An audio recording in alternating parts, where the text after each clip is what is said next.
Caríssimos amigos, um pouco de açaí em São Paulo. A chuva foi uma homenagem que eu lhes prestei hoje, pela manhã.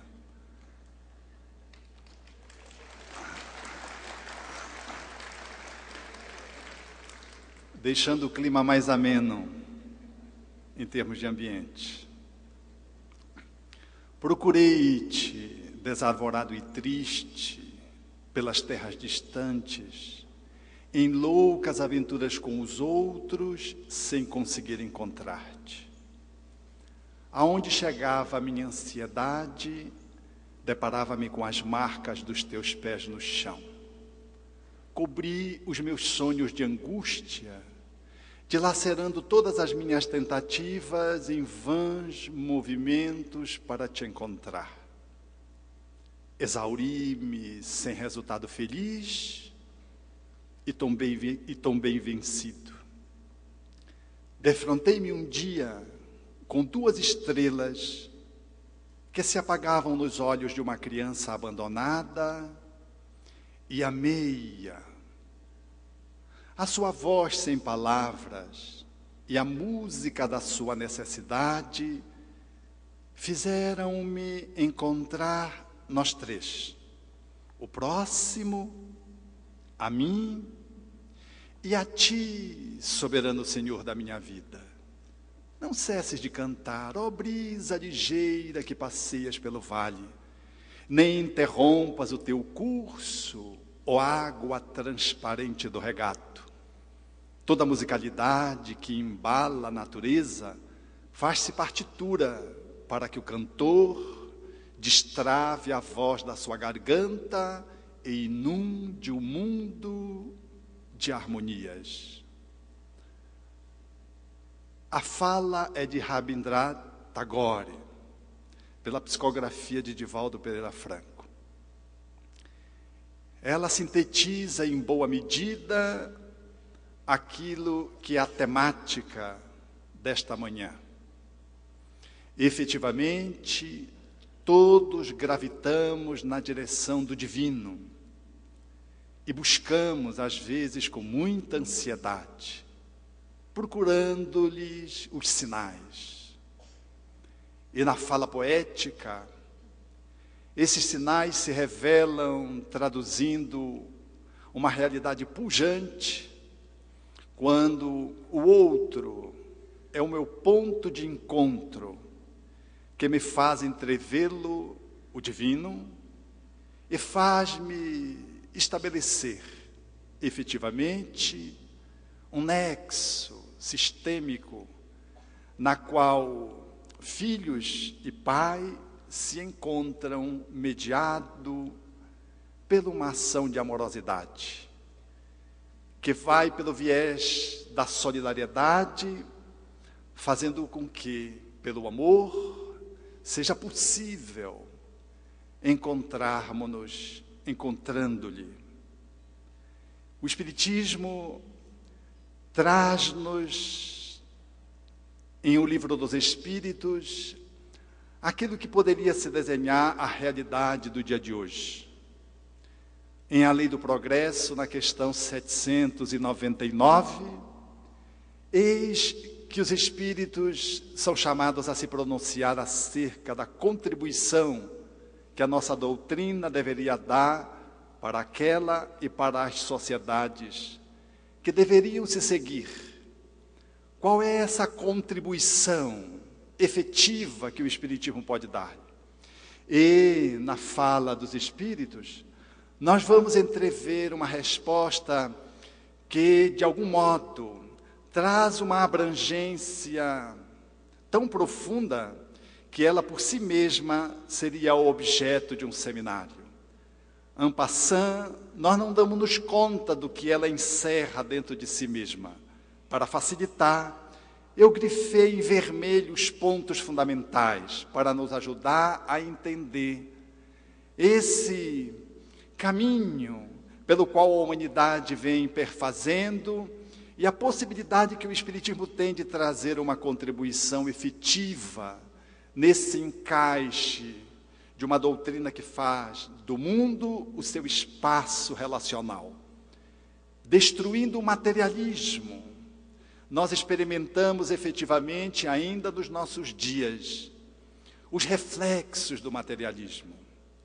Nós haveríamos de poder avaliar a profundidade do espiritismo, mesmo quando depois do avanço da física, nas contribuições no início do século e na primeira e na segunda década do século passado, as contribuições da física relativista, quântico-relativista, que falam da matéria e que faz uma incursão na direção da energia.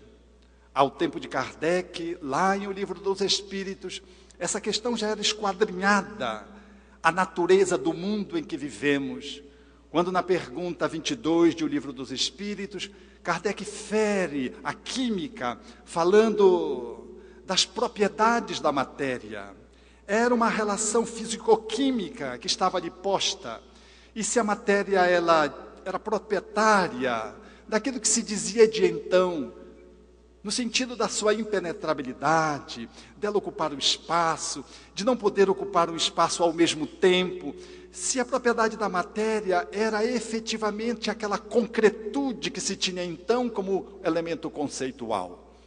E os espíritos disseram, sim, para vós, que podeis abarcar apenas pelos vossos conhecimentos, mas a matéria está em estágio que não lograis perceber, muito além daquela que se coloca como os elementos químicos básicos, caracterizado lá na molécula do hidrogênio, de que o átomo primitivo excedia de muito o nosso átomo da nossa tabela periódica, como deveria ficar posto.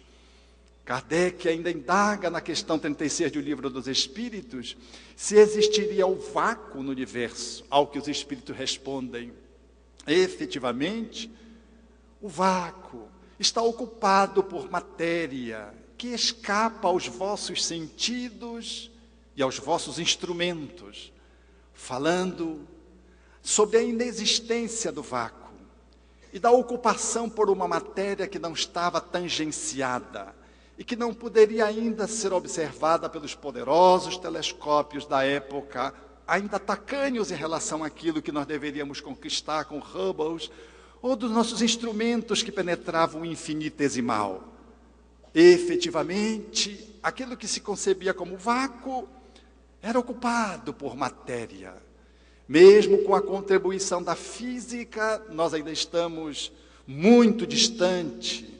Quando analisamos a física de altas energias, que ficará a cargo do nosso Haroldo Dutra, nós estamos ainda muito distante das respostas que os espíritos deram a Allan Kardec. Era uma revolução da física, ao tempo em que o espiritismo vai caminhando no sentido, mais do que a matéria, no contexto filosófico, a necessidade de se destruir o materialismo estava posto de que com essa perspectiva da compreensão da vida futura, da impermanência, portanto, da matéria e da permanência do ser que transcende o corpo, nós haveríamos de abolir os preconceitos que envolviam castas, seitas e cores. Curiosamente, ali também é uma fala que fala do nosso conhecimento que avançava. Efetivamente, quando consideramos ali as seitas, a religiosidade, procurando olhar o homem além do seu próprio estado físico, numa metafísica teológica, nós vamos encontrar a psicologia desafiando e olhando o homem numa perspectiva materialista e reduzindo aquilo que o transcendia do seu consciente a um grande inconsciente nas contribuições freudianas no final do século XX. Essa visão, no entanto, estava distrita a uma visão filosófica materialista. Era o olhar do ser humano que se perdia em si próprio, na sua própria materialidade. O Espiritismo haveria de transcendê-lo, falando da sua subjetividade numa perspectiva mais transcendente, quando lograria afiançar de que nós teríamos uma condição de matéria capaz de se alçar à atmosfera, chamada perispírito, que envolveria o nosso ser e que era de forma assaz vaporosa, que teria essa caracterização de leveza, mas de que ainda era matéria, e que ela servia de veste ao ser que se colocava no mundo, caracterizado como luz. A questão 93 do Livro dos Espíritos e 88 falam do perispírito e do espírito, respectivamente. Porque quando o codificador vai analisar a natureza do homem, os espíritos são categóricos. Vocês são luz, centelha, clarão. Era a nossa natureza essencial. O ser humano não era apenas um ser humano, fazendo um caminhar de espiritualidade, como se fazia nas seitas de então. O ser humano era um ser de transcendência. Era um espírito que fazia uma caminhada humana para poder desenvolver o seu potencial criativo e evolutivo. Era, portanto, uma revolução psicológica que se instalava na Terra contemporânea à contribuição espírita. Nas castas, vamos encontrar o Manifesto Comunista de Karl Marx, exatamente no ano de 1848, quando ele faz a sua contribuição numa leitura de classes, igualmente vinculado ao materialismo, em oposição à religiosidade de então, às religiões que estavam a serviço da teologia ortodoxa. Nós vamos ver Karl Marx falando das relações sociais, trazendo o materialismo histórico numa leitura impecável da sociedade, mas pequena, porque não considerava a dimensão do homem além do túmulo. Ele circunscreveria a olhar um homem que nasce e morre. O Espiritismo, tratando as mesmas questões sociais, haveriam de apresentar a pergunta que Allan Kardec formula na questão 806 dessa obra monumental, o Livro dos Espíritos, é lei da natureza, a desigualdade das condições sociais, e os Espíritos respondem, não, é obra do homem, não é obra de Deus. Falando, portanto, dessa construção feita pelos homens, e de que o divino não tinha nada a ver com isso, como estava posto numa visão escatológica, dogmática, teológica, em que mantinha de uma forma coercitiva, mediante a ameaça que a fé impunha, pobres, cada vez mais pobres e miseráveis, a serviço de uma classe dominante abastada, gerando, portanto, um descompasso social. Marx não poderia entrever na sua doutrina esse viés de amplitude dos mundos que vão além deste mundo material posto. Mas, ainda contemporâneo de Kardec, ao lado dessa revolução sociológica, nós vamos encontrar a abolição das cores. Na linguagem da época kardeciana, de então, era o olhar sobre o processo evolutivo, sobre aquilo como nós nos colocamos hoje em termos de raça, etnia, como queiram, e que Charles Darwin apresentaria a sua contribuição na revolução biológica, demonstrando, em oposição ao criacionismo bíblico, numa leitura literal, de que nós evoluímos a partir das diversas espécies anteriores. E publicaria isso 2 anos depois do Livro dos Espíritos, o seu tratado A Origem das Espécies, para falar, portanto, desse caminhar biológico, dessa evolução posta na Terra. Mas ele não lograria explicar o elo perdido. Só 15 anos depois ele se pronunciaria falando do homem como podendo ser oriundo desse caminhar ascensional, dos elos que deveriam se suceder. Essa contribuição de Darwin, naturalmente, bem contemporânea à contribuição espírita, que aliás foi um pouco antes, 2 anos antes, os espíritos já falavam na questão 607 dessa obra inicializante, de que efetivamente o homem, enquanto espírito encarnado, ele faz um processo gestacional nos outros reinos. Tudo se encadeia em a natureza. Longe estás de precisar. O objetivo da providência, quando o princípio inteligente vai se elaborando ao tal ponto de se individualizar e se transformar em espírito, contemplando agora a humanidade, contemplando, portanto, o reino hominal. Nós, portanto, na visão dos espíritos, além de uma visão evolucionista materialista, conseguiríamos transcendê-la, colocando a dimensão do espiritual para poder ter uma compreensão de que como é que se deu o aparecimento do homem da terra. E refazermos a leitura bíblica, naquela fala poética tão bela do Gênesis, agora com um olhar de uma ciência que se debruçava sobre o espírito. Portanto, o espiritismo surge no meio das revoluções. A revolução da física e da filosofia materialista, contemporânea à revolução psicológica com Freud, contemporânea à revolução sociológica iniciada por Marx e contemporânea à revolução biológica trazida por Darwin. Mas a contribuição maior estaria no campo da solidariedade. Ali estava a proposição espírita, porque caberia, ao lado dessas revoluções, emergir uma revolução de natureza moral, não da moral social, de uma convivência que observa apenas estatutos de formas com que as pessoas se relacionam. Falava-se de uma moral que tentaria resgatar o divino, as leis da natureza. Uma revolução moral que, se fosse capaz de poder trazer na subjetividade humana o espírito, com as leis que lhe regem o seu funcionamento colocado a serviço cósmico. Essa revolução, ela teria ensejo, portanto, de nos brindar com a solidariedade. Essa solidariedade, ela seria o link aonde as outras manifestações postas pelas outras revoluções ganhariam um novo elan, uma nova amplitude.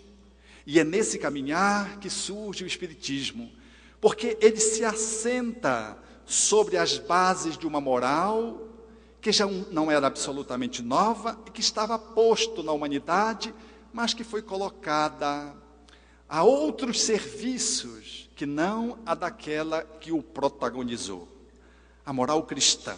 Assim, nós vamos perceber o Espiritismo vindo ao nosso encontro, contribuindo para a nossa evolução, trazendo a perspectiva do Cristo, quando depois que ele é batizado, quando ele experimenta o contato com João, o Batista, e ele vai fazer a sua iniciação messiânica, porque para fazer o bem nós não precisamos de longas décadas.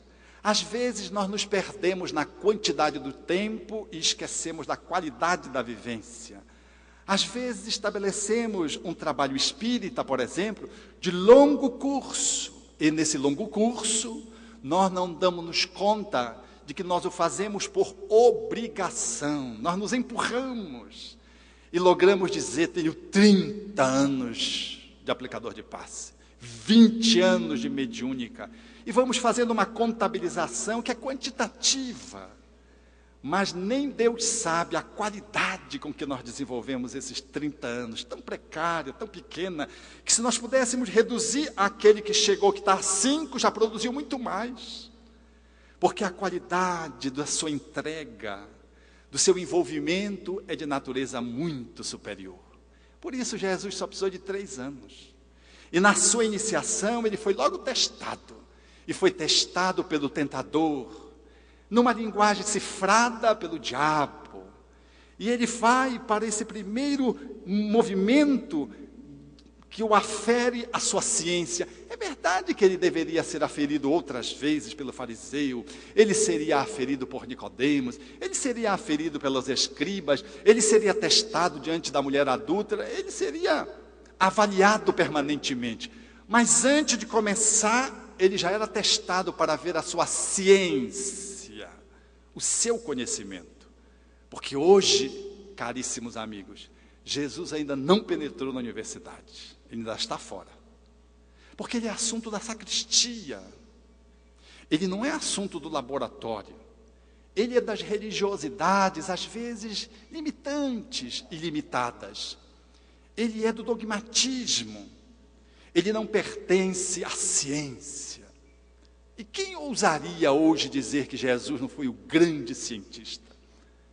Ele já tinha entretecido no seu tempo no templo, aos 13 anos, um diálogo que intrigara os doutores da época. Ele já era um doutor aos 13 anos.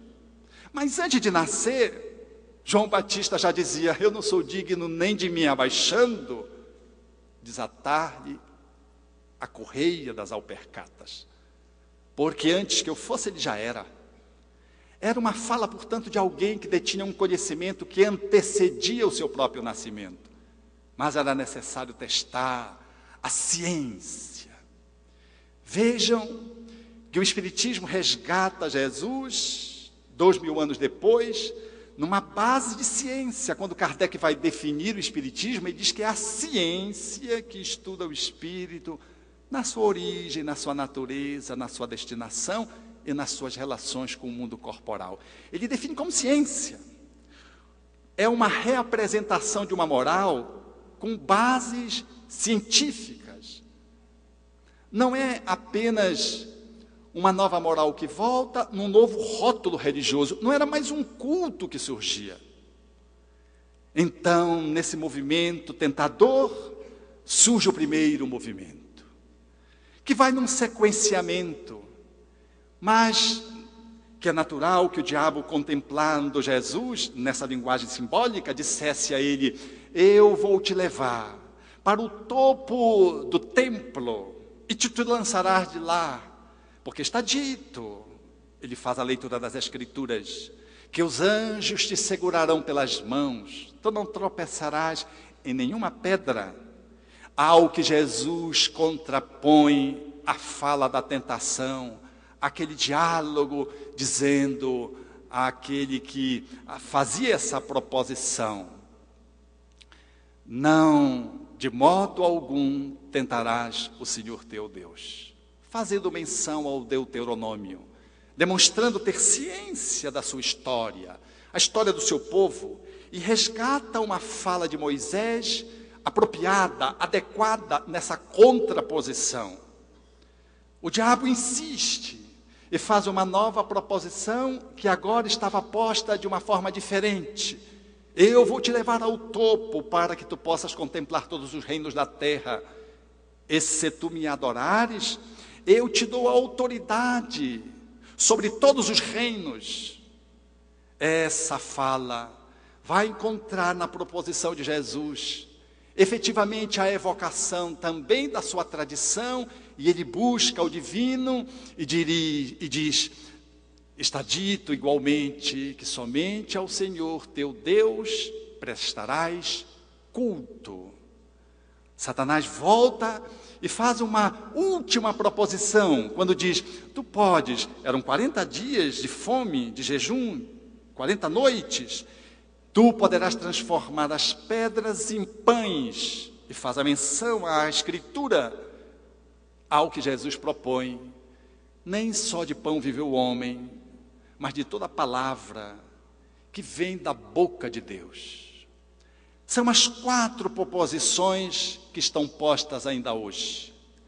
Aí está a ciência de então, que não conseguiu resolver o problema das relações humanas. Mesmo a sociologia, mesmo a psicologia, adstrita ainda a uma visão materialista, pelo menos no Ocidente. Aí está a visão mágica, que foi proposta a Jesus de saltar do templo, manifesta nas religiões postas, midiáticas, que apresentam soluções mágicas para os problemas do mundo, como se o ser humano, sem o menor esforço, pudesse receber de graça, apenas por manifestar a sua conexão de vontade com o divino e uma mera solicitação protocolar. Pediu, Deus responde. Nem para respirar a gente faz de graça. Vocês estão sentados, estão gastando calorias. Se ficarem de pé como eu, gastarão mais. E se movimentarem, gastarão mais. Tudo é trabalho. Nada vem de graça. Mas as religiões fazem como diz Francisco de Assis na mensagem psicográfica. Elas valem-se de Jesus e servem-se dele para os seus próprios interesses, ao invés de servirem a Jesus, oferecendo-se a ele. Há, portanto, uma inversão de posições. Jesus É o elemento que nos serve hoje de instrumento para magicamente transpormos os obstáculos com vistas aos nossos objetivos menores, aos nossos interesses pequenos. Às vezes, na casa espírita, numa má compreensão do que sejam os nossos relacionamentos, nós enveredamos por esse caminho de uma religiosidade fácil, mágica, aonde, pelo menor esforço, nós queremos as soluções absolutas. Lembro-me da minha instituição, a companheira dando passe na criança, e a criança não melhorava, que fora encaminhada ao meio-dia, um pouco depois, e ela continuou dando passe, o garoto não melhorava, e ela começou a orar. E o Espírito disse a ela: nós já fizemos o que tínhamos que fazer, agora dê comida a essa criança. A graça não substitui o alimento. Talvez tenha sido por isso que Jesus multiplicou pães e peixes. Temos uma dimensão corpórea que precisa ser atendida. Ela então encaminhou a criança para a coordenadora, e a coordenadora foi se dar conta de que a criança não tinha feito refeições no dia anterior, não tinha tomado café da manhã, e chegou na instituição sem o direito de comer, sem ter feito a refeição do almoço. Foi-lhe apresentado o prato, e aquilo que na cabeça da nossa companheira aplicadora de passe, que ela achava que era um obsessor, porque tudo a gente coloca na costa do obsessor, logo o obsessor se afastou, era o obsessor da fome. Não há soluções mágicas.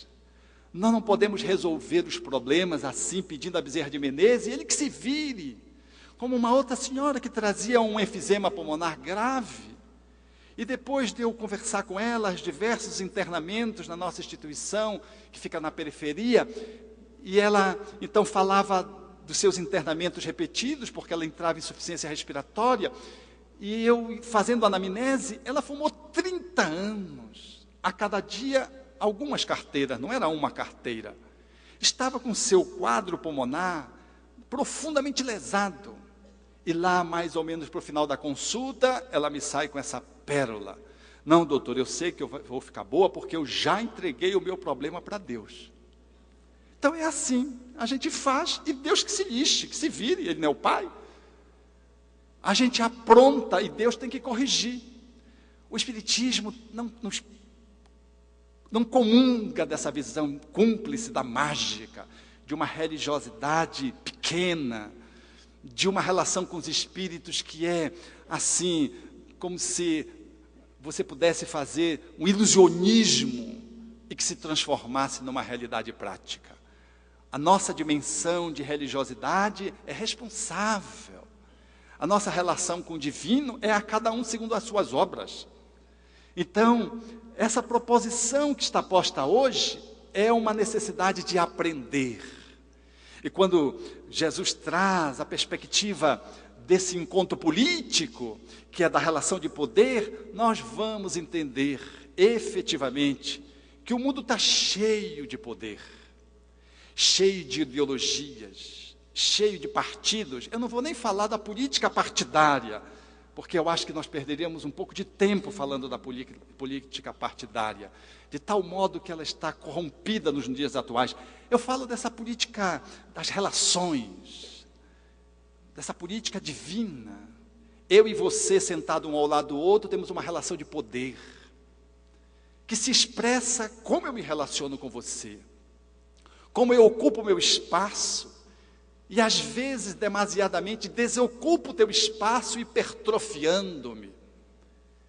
Essa relação que é abusiva, aonde o cargo se sobrepõe ao encargo, aonde o título de estar à frente de uma instituição, ou à frente de um grupo de estudos sistematizado, me autoriza muitas vezes a eu ser um ditador em plano menor.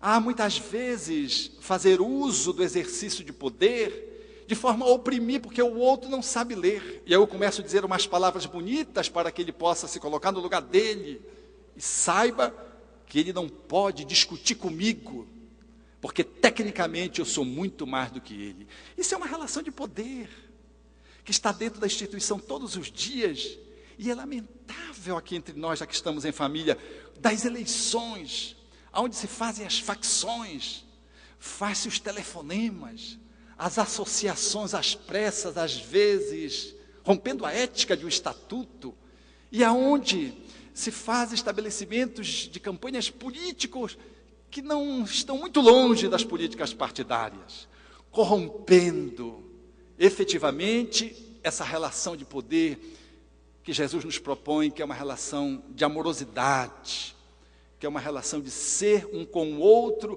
num passo de solidariedade, de indulgência, num caminhar aonde eu não posso, mesmo que eu seja mais do que o grupo, eu não posso seguir adiante, porque senão eu me desprendo do grupo, eu aborto uma ideia.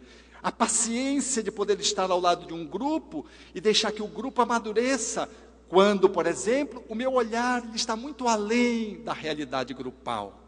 Ser com o outro numa relação de amorosidade pela perspectiva da amizade dentro da casa espírita, numa diretoria que deveria evocar a relação de Jesus com os seus discípulos, que a despeito de ser o Senhor da terra, o Senhor dos espíritos, a despeito de estar uno com o Pai, não abriu mão de compor um grupo para se relacionar e de caminhar com este grupo, a princípio pequeno, respeitando até o direito que cada um tem de aprender com seus próprios erros, ainda que esses erros sejam clamorosos, qual aconteceu com Judas que se suicidou.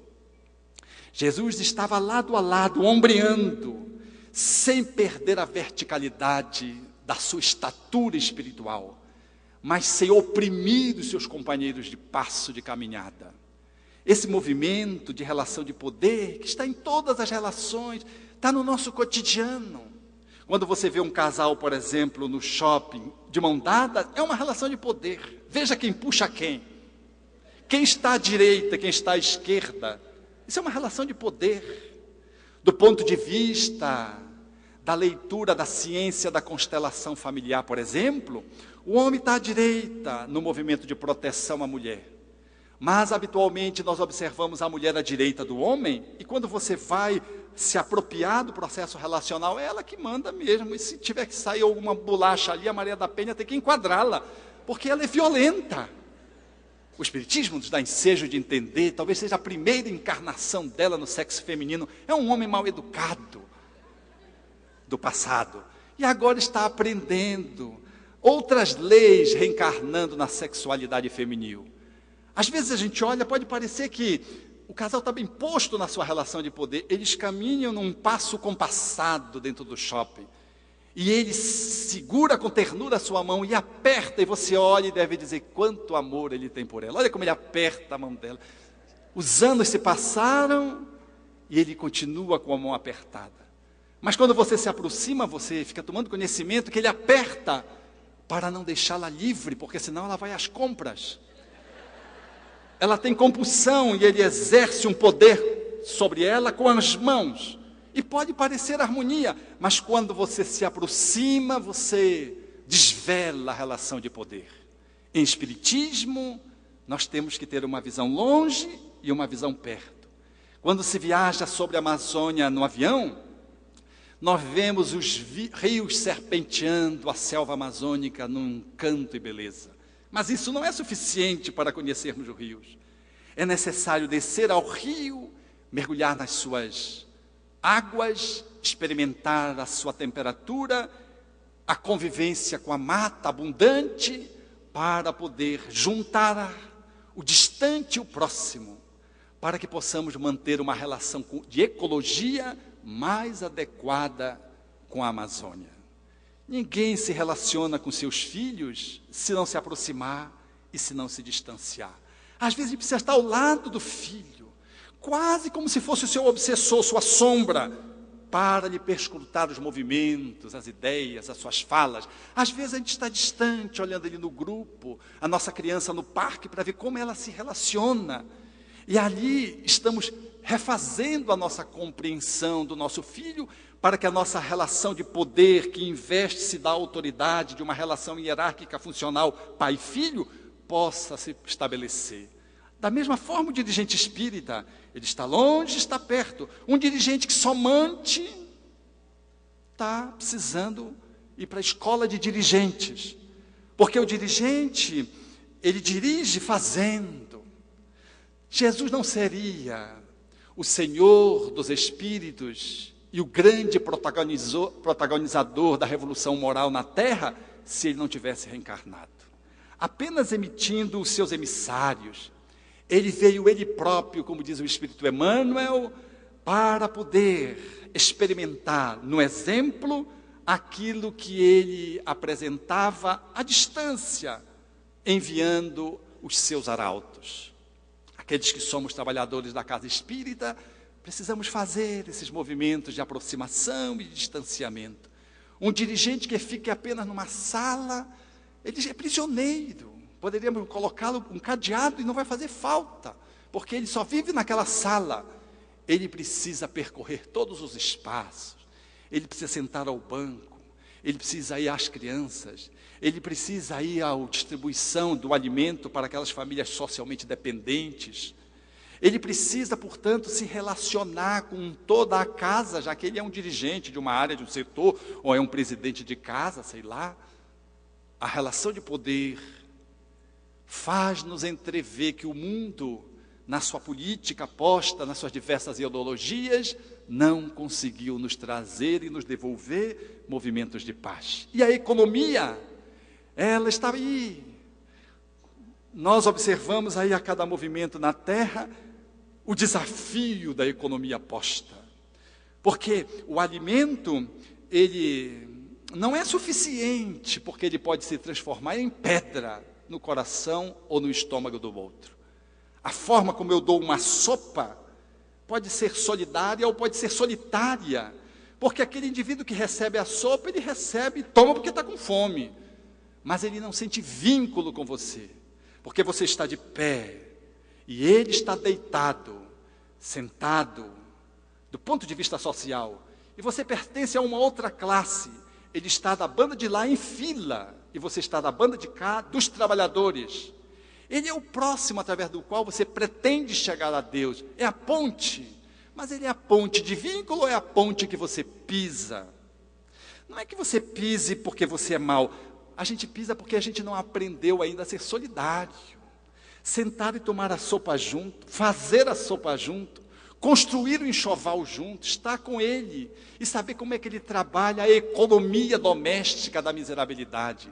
Como é que ele faz para lidar com os alimentos, quando eu vi uma senhora que estava com tontura, e depois de lhe vasculhar a história, ela tinha 2 crianças na nossa instituição, ela deixava de comer para dar para os seus filhos. Ela não tinha problema não, a não ser anemia, cuja causa era a subnutrição. Inventariando o pão, ela só convivia com as pedras. E renunciava e dizia que renunciava para os filhos, porque morava numa invasão, chão batido. E os filhos estavam bem, mas ela definhava. A relação familiar estava comprometida na sua economia familiar.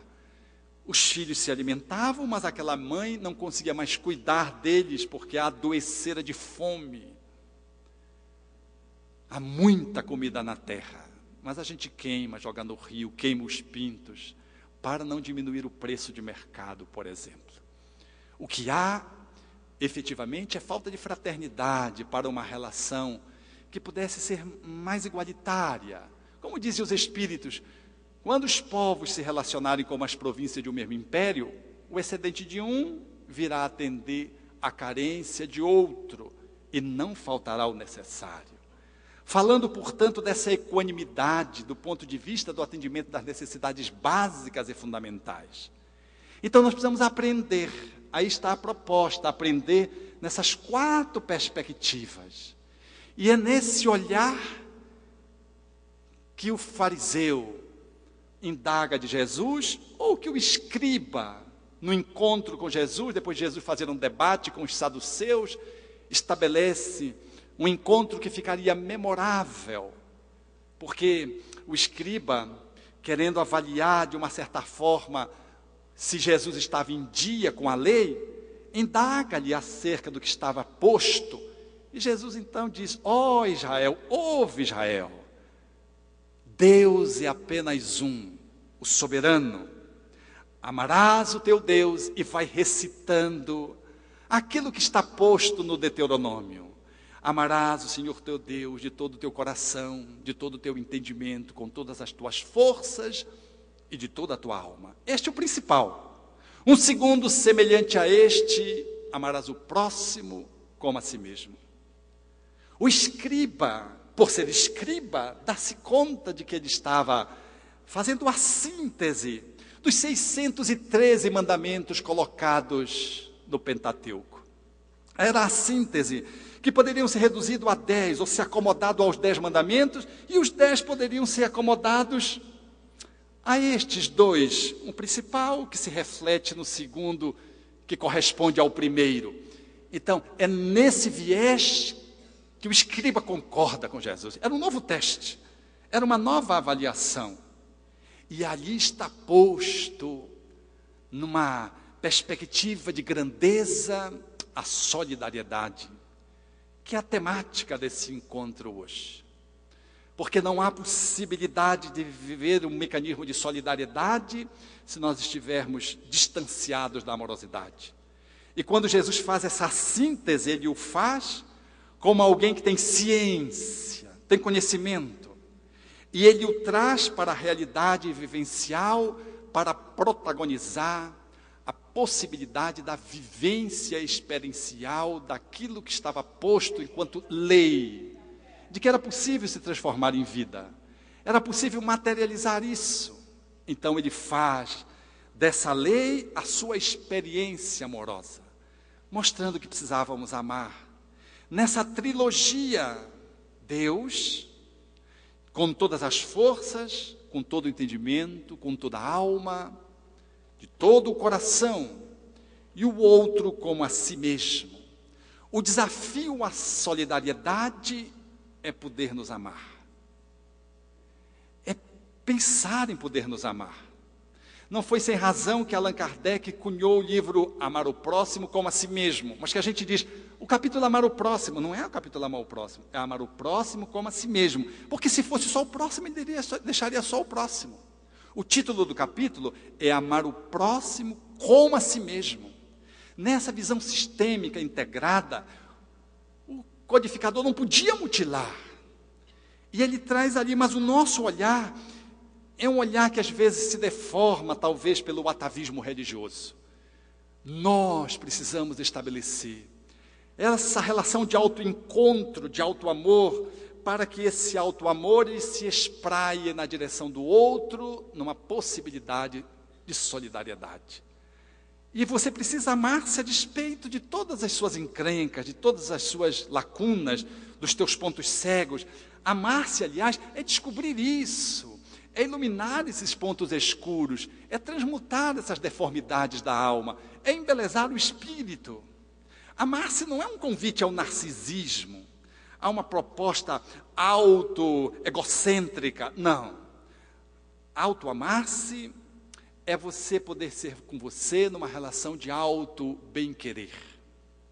Numa linguagem psicológica de autoestima.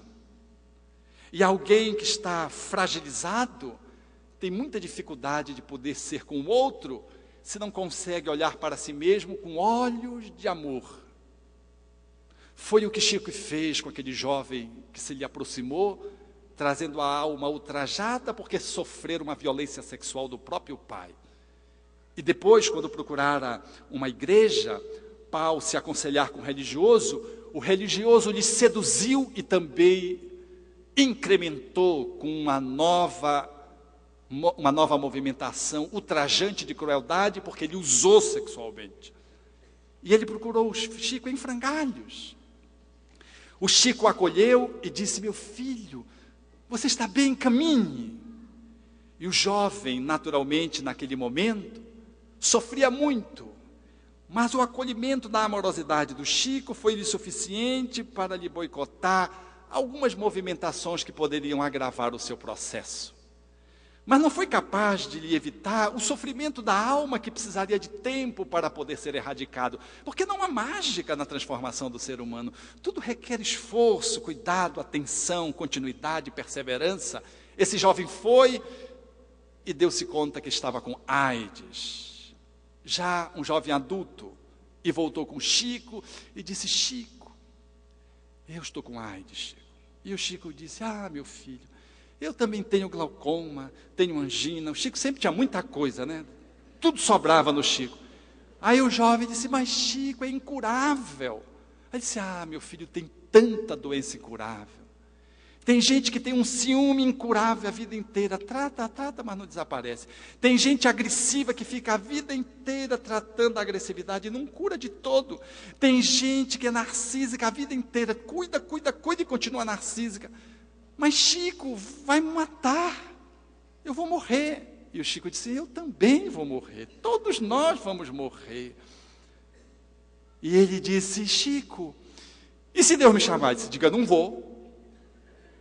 Mas se ele me chamar de novo, digo, não vou. E diga a Deus, não vou.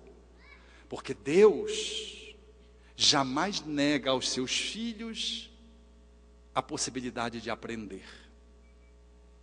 Esse adulto jovem, agora psicólogo, dizia: eu procurei o Chico porque eu queria um salvo-conduto para o suicídio. Eu queria morrer. Eu queria matar-me indiretamente, mas o Chico não me deu permissão para isso.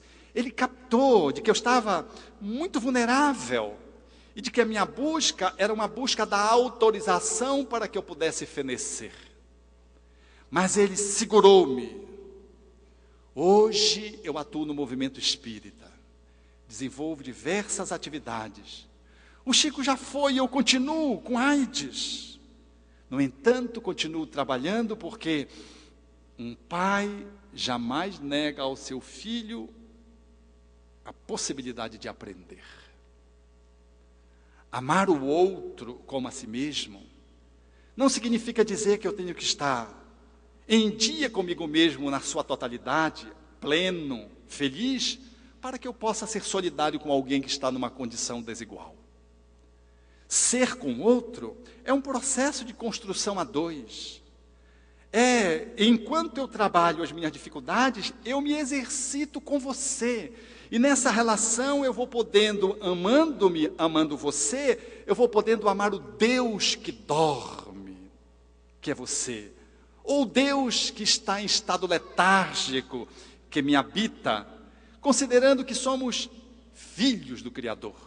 E nessa mensagem de solidariedade que o Evangelho nos traz, ele nos enquadra na posição de deuses. Vós sois deuses, ouviste o que foi dito aos antigos, vós sois deuses. E Jesus, fazendo um movimento de perspectiva, de prospecção, disse: aquilo que eu faço, vocês podem fazer, e vocês vão poder fazer muito mais. Então, olhar o outro como um Deus que dorme, é a possibilidade de, no corpo ou fora do corpo, estabelecer essa relação de amorosidade que dê conta de poder fazer com que o amor vença nesse encontro com o divino, na medida que eu consigo me autossuperar, você consegue se autossuperar, e nós dois, ombreando um com o outro, compomos a melodia da evolução num passo de interação solidária. Quando, nas atividades de natureza transcendental, mediúnica, parafísica, quando em contato com os espíritos, nós seremos chamados a amar a Deus, o Deus que é o outro, com toda a nossa alma, porque foi assim que Jesus fez. Nós não estamos fazendo coisa diferente daquela que Jesus fez enquanto exemplificação. Na sua relação colocada àqueles tempos, ele é capaz de atender a mulher que sofre de hemorragia, 12 anos, que sabia que se tocasse as vestes, seria curada. E quando toca, ela fica curada. Ele para, volta-se e diz: quem me tocou? E os discípulos dizem: mas mestre, todos te apalpam, te empurram, te cutucam e tu pergunta quem me tocou. E ele continua e assinala: senti que saiu de mim poder, virtude, dependendo da forma como você quiser traduzir. E a mulher se prostra e diz: fui eu, Senhor, que sabia que em te tocando eu ficaria curada. Em te tocando as fímbrias da túnica, eu ficaria curada. E ele numa relação bonita, porque ele poderia dizer: eu sou o máximo, curei você, como fazemos nós, os médicos, né? A gente tem uma arrogância, a gente acha que a gente é capaz de curar alguém, eu fico impressionado disso.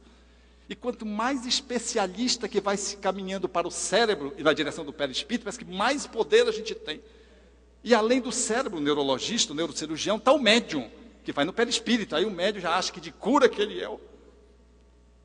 Caminha para o precipício, porque caminha pela via da arrogância, do poder da arrogância.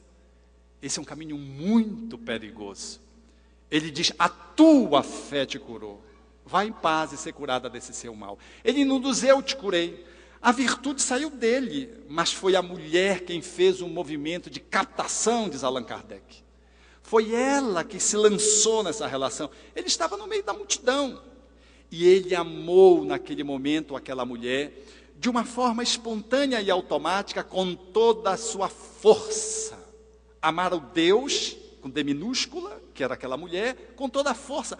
Aquela mulher precisava de um apoio físico. A hemorragia a deixara miserável do ponto de vista social, porque ela tinha gastado tudo que podia, diz o Evangelho, com os médicos, com os remédios, e não tinha obtido cura. Então ele a atende e faz a provisão da abundância, da força. Mas do mesmo jeito que ele atende nessa perspectiva a mulher, ele atende, por exemplo, Nicodemos, que vai para um diálogo como um doutor da lei, como um chefe de um fariseu, como um representante do sinédrio, a cúpula do poder religioso civil. Ele vai para um diálogo e repete a sua ciência, dizendo que era necessário nascer de novo, porque logo Nicodemos diz, eu sei que tu estás com Deus, só porque, estando com Deus, alguém pode fazer os sinais que tu fazes. E ele convida a pensar na reencarnação. Numa passagem que é nos conhecida de todos, e que Nicodemos se estranha, mas pode um homem voltar ao ventre da sua mãe? Eu acho que ele ficou nervoso com o encontro. Jesus era um jovem, ele tinha mais de 70 anos, Nicodemos. Era um jovem, mas era um jovem que não tinha projeção, era conhecido pelos fariseus só porque Jesus afiançava que os fariseus eram profanadores, sepulcros caiados. Então havia ali uma instabilidade. Pode um homem que vai velho voltar ao ventre da mãe? E Jesus descortina a reencarnação, falando da necessidade de reencarnar da água e do espírito. Mas se eu te falo das coisas da terra e tu não me compreendes, como tu vais me querer entender das coisas celestiais? É o amor com todo o entendimento a um doutor da lei. Do mesmo jeito que ele vai e atende a mulher adúltera, que é tomada em adultério e é levada à praça pública para o julgamento e o apedrejamento prescrito pelo Velho Testamento. Ali está a emocionalidade de uma mulher tombada, ferida, caída. E ali está a solidariedade posta diante daquela mulher. Testado, porque eles não queriam efetivamente saber o que Jesus pensava acerca daquela mulher. Eles queriam engrupi-lo. Ou se ele liberava a mulher, colocava contra Moisés, ou se ele assimanalava-se alinhado com Moisés, ele, a sua doutrina de amor e de perdão, era uma falácia. É uma sinuca. E ele constrói um diálogo muito próprio da cultura judaica, fazendo perguntas. E ele vai indagando sobre quem estava sem erro, que pudesse atirar a primeira pedra.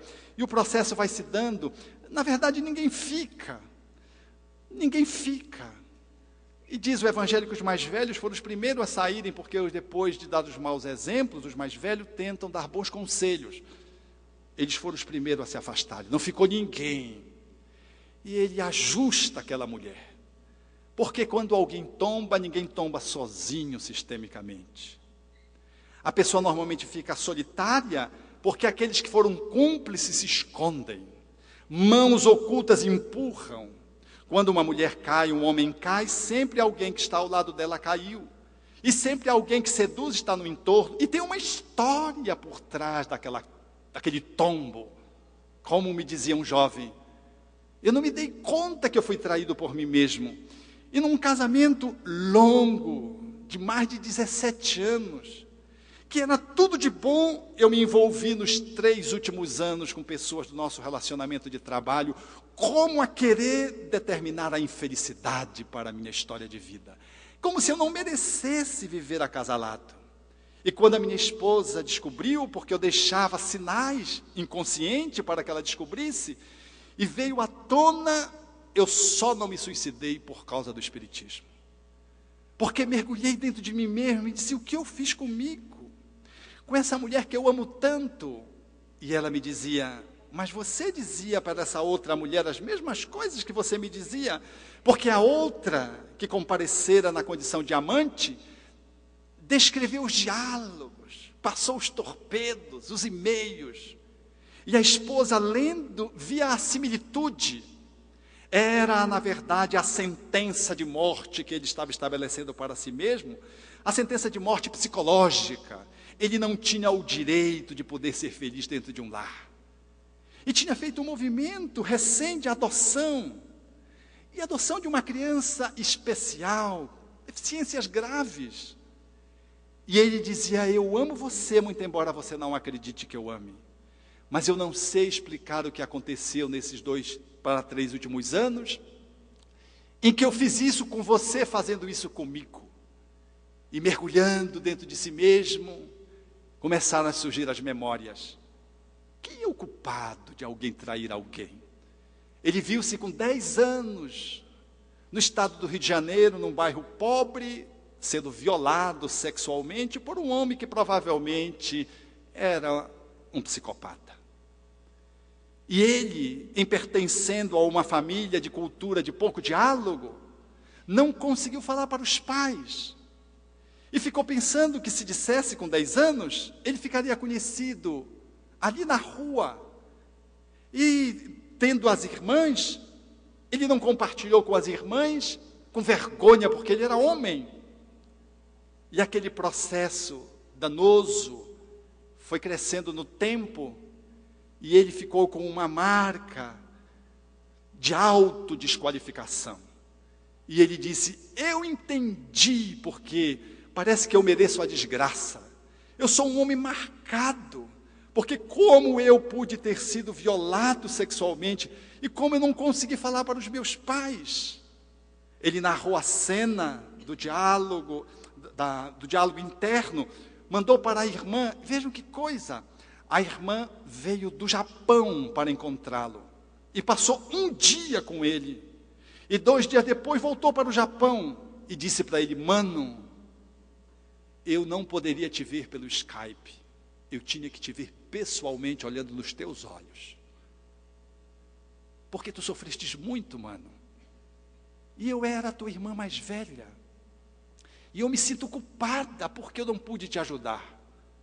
E ele disse: mas mana, tu não tens culpa, eu só precisava desabafar, porque quando eu comecei a me perguntar sobre pelo que eu fiz aquilo com a minha esposa, fazendo comigo, na verdade, que era o meu objetivo, eu me dei conta que eu me sentia um condenado, e que eu não tinha compartilhado esse assunto com ninguém, e eu precisava desabafar, e desabafei para você pelo e-mail, para o Japão.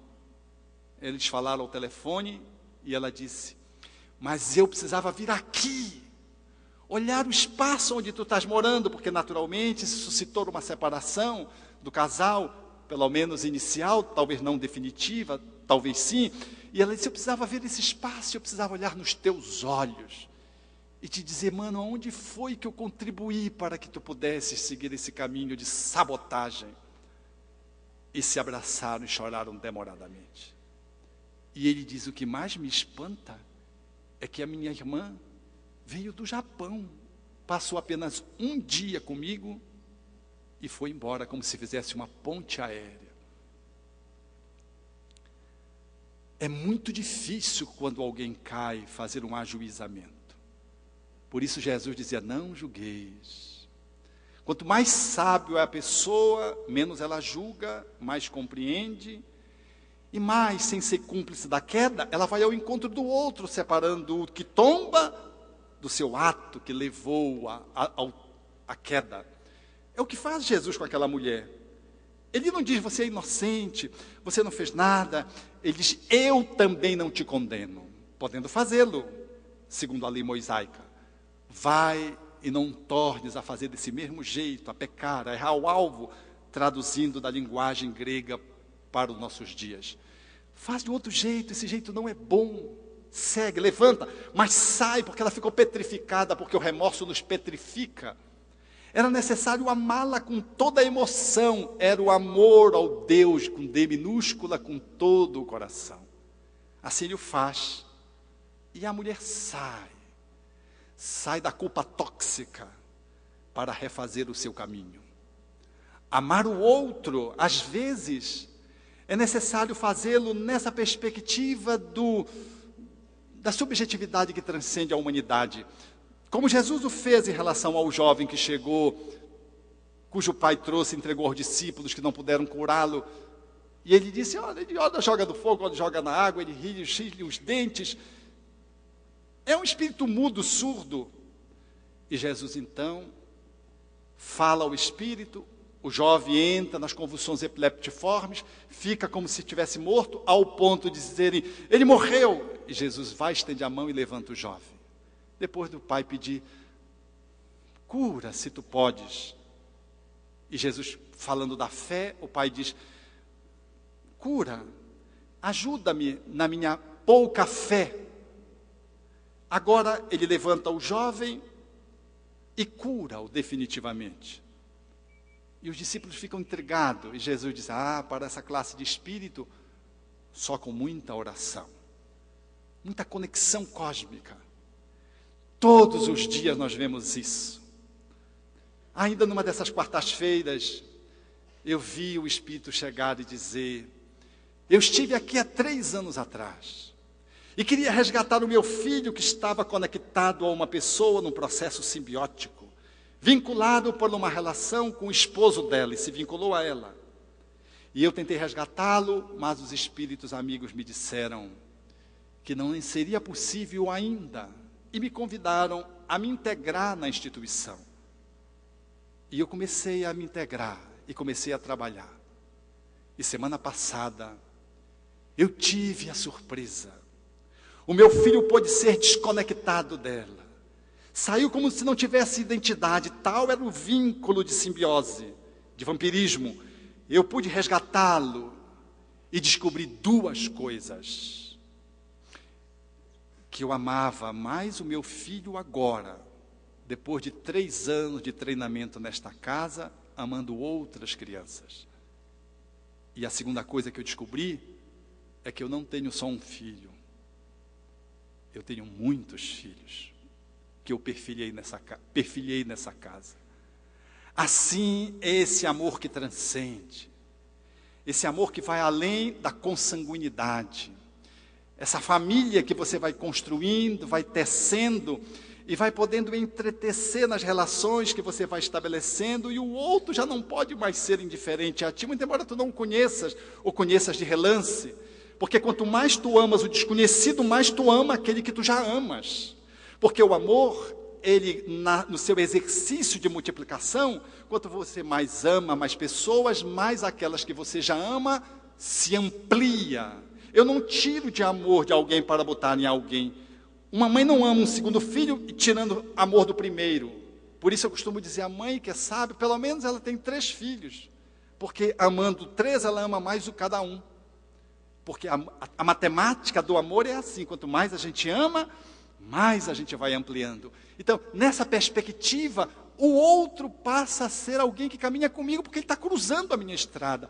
Ainda que possa ser um evento simplório, como eu pude ver agora pelo carnaval em Goiânia, quando estava no hotel, estava conversando com um companheiro aqui de São Paulo, que também estava palestrando, e um vento forte batia fora, e uma senhora tentou atravessar a rua com seu vestidinho simples, como se ela quase fosse ser arrancada do solo.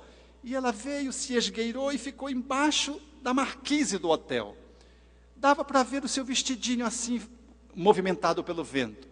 O segurança veio, abriu a porta automática ao se aproximar e disse, entre. Uma atitude inédita. Um segurança não pede para ninguém que seja simples, pobre, classe C, D ou DE, entrar. Que era aquela mulher, ela não era uma mendiga, ela era uma pessoa pobre apenas. Mas não manda entrar. E aquilo me impressionou. E ela entrou, e não foi possível sair daquela situação sem ter se molhado. Ela estava molhada. E ela ficou no meio, o segurança foi, aí eu disse, sente. Mas ela ficou acanhada, porque ela estava molhada. Aí o segurança, quando se virou, que viu que ela ficou em pé, ele voltou, se aproximou dela e disse: sente. Aquilo me comoveu, porque um segurança não faz isso.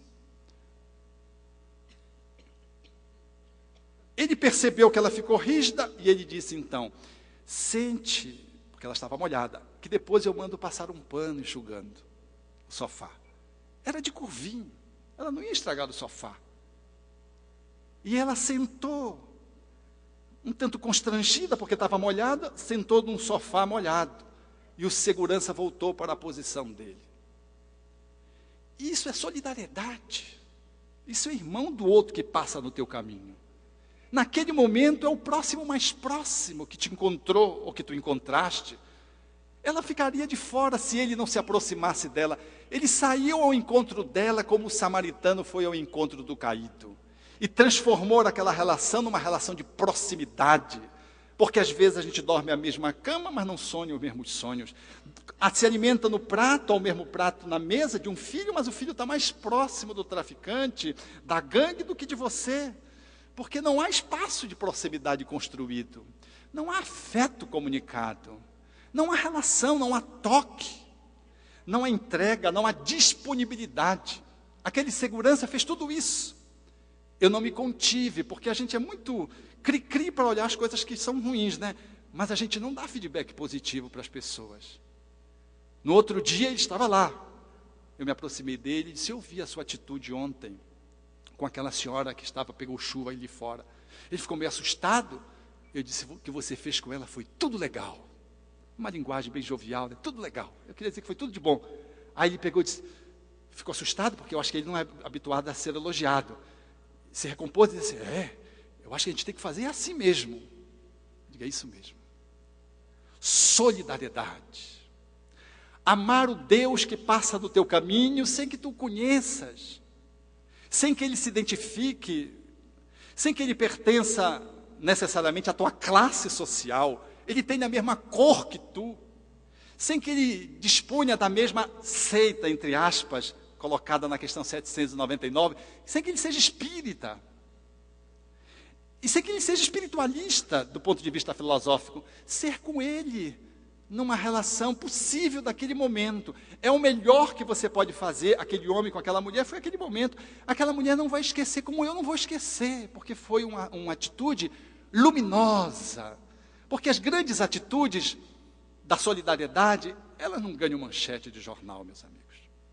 Elas estão escondidas, elas subjazem e elas vão fermentando. Desse modo, Jesus propôs esse caminho. E é nesse caminho que nós vamos encontrando, então, um novo aprendizado capaz de poder nos identificar com essas possibilidades do conhecimento. Vocês conhecem isso, vocês que são da área da educação. Do ser, os 4 pilares proposto para a educação para o 3º milênio: o conviver e o fazer. Esses 4 pilares, eles estão alinhados com esses 4 outros. Esses 4 outros falam da razão, da cognição, falam da intuição, da transcendência, da mediunidade, falam da emoção, da convivência, da relação de poder, e falam da sensação, falam do corpo. A nossa necessidade de aprender perpassa, portanto, esses caminhos que falam dessa relação de Jesus, quando foi tentado no início do seu messianato, e que ele não só respondeu plausivelmente, mas depois ele deu o exemplo no exercício da amorosidade ao outro, como reflexo do amor a si próprio, documentando a sua unção com o Criador. Mas isso é o caminho do aprendizado que nós estamos fazendo para resgatar essa questão de O Livro dos Espíritos, do ateísmo posto no materialismo, da perspectiva de seita, a qual muitas vezes é reduzido à religiosidade, sem espiritualidade, ou uma religião sem espiritualidade, a etnia que fazem árabes e judeus, por exemplo, se engalfinharem, muito embora nasçam do mesmo tronco, e das castas sociais que nos diferenciam por um padrão econômico, por uma bolsa, pela conta bancária. E é possível, então, buscar essa solidariedade, fazendo esse caminho que o Evangelho nos propõe, que é de ir além do ego, porque tem uma solidariedade egóica, que se mostra, que quer ser vista, que é regularizada por um padrão social, que é adstrita à classe, aos irmãos de crença, aos irmãos de cor, uma solidariedade que tem limite. A proposição é que a gente vá além disso e resgate o Evangelho, trazendo essa visão da imanência do Deus, que muitas vezes dorme em nós, mas que às vezes acorda neste ou naquele movimento, falando-nos da necessidade de uma cumplicidade que transcenda os limites acanhados do egoísmo, do egocentrismo, da egolatria, do egotismo, do orgulho. Portanto, essa instância do ego, na qual nós nos perdemos, quando no mundo nós nos deixamos apartar da nossa essencialidade. Assim está posto a ideia de Tagore. Esse encontro no qual ele evoca Jesus, que se traveste nesse processo de sincronismo cósmico, eu, tu e Deus, uma relação indissociável. E essa fala dele, ela nos convida, portanto, a entender que eu não posso ser solidário sem expressar uma relação que envolva aquele que caminha ou que passa por mim, e de que a minha relação com o Criador, ela jamais pode ser plena se o outro não está presente, e de que eu jamais consigo ser solidário com o outro se eu não sou comigo, porque será apenas uma expressão de falsa solidariedade. Assim, nós entrevemos a grandiosidade do pensamento espírita. Aí está a contribuição do Espiritismo para o progresso. E aí está o convite para que possamos fazer do Evangelho o nosso encontro com o outro, como propõe numa outra proposição poética o espírito Rabindranath Tagore, quando diz: de cânhamo eu fiz tua roupa, de canas de bambu eu edifiquei o teu leito, de palha eu teci a tua esteira, de barro moldei a tua tigela, de uvas verdes fabriquei teu vinho, de massa ázima eu fiz teu pão, e de sândalo perfumei. Depois dormi esperando pela tua chegada, dormi sonhando um sonho de luz. Quando eu acordei e abri a porta, o sândalo inundava a casa por inteiro. Quando eu abri a porta, a brisa suave penetrou, suavizando a canícula que me abrasava. Quando abri a porta, o sol tímido a princípio penetrou para logo possuir o interior de sombras. Quando eu abri a porta, a música no mercado assaltou minha solidão, gerando-me alegria. Quando abri a porta, esperava encontrar o ilustre visitante. Mas a soleira estava um pobre e lamentável mendigo da classe dos intocáveis. Olhei-o constrangido, sem saber o que fazer. Dei-me conta que as iguarias estavam esperando sobre a mesa o pão, o vinho, a esteira. Olhei-o, por um momento pensei em usá-lo com ele, mas fiquei indagando de mim mesmo. O que faria o Senhor se tivesse em meu lugar?